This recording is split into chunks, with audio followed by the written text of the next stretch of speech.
প্রাক্তন প্রেমিককে পুড়িয়ে হত্যা নার্গিস ফাকরির বোন গ্রেফতার। বলিউড অভিনেত্রী নার্গিস ফাকরির বোন আলিয়া ফাকরিকে নিউ ইয়র্কের কুইন্সে তার প্রাক্তন প্রেমিক ও তার বন্ধুকে হত্যার তদন্তে গ্রেফতার হয়েছেন।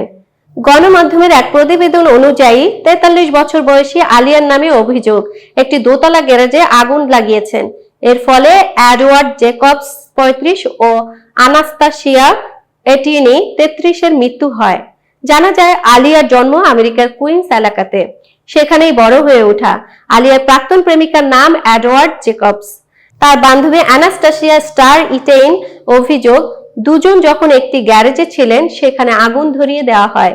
আগুনে পুড়ে ওই বিষাক্ত ধোঁয়ায় দম বন্ধ হয়ে দুজনের মৃত্যু হয়। ঘটনার একাধিক প্রত্যক্ষদর্শীর অনেকেই আলিয়ার বিরুদ্ধে সাক্ষী দিতে রাজি হয়েছেন।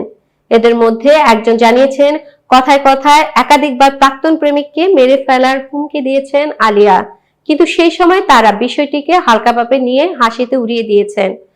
জেকবস যে 1 বছর আগেই আলিয়ার সঙ্গে সমস্ত সম্পর্ক শেষ করে দিয়েছিলেন সে কথা তার মাও জানান। জেকবসের মায়ের দাবি, সম্পর্ক শেষ হওয়ার পরও নানা অজুহাতে জেকবের সঙ্গে দেখা করার চেষ্টা করতেন আলিয়া। তবে স্টারের সঙ্গে যে জেকবের কোনো সম্পর্ক ছিল তা তিনি অস্বীকার করেছেন। জেকবের মায়ের দাবি, তারা শুধুই বন্ধু ছিলেন। এতক্ষণ বার্তা বৈঠকে সাথে থাকার জন্য ধন্যবাদ। নতুন নতুন তথ্য ও সংবাদ পেতে বার্তা বৈঠকের ইউটিউব চ্যানেল ও ফেসবুক পেজের সাথেই থাকুন।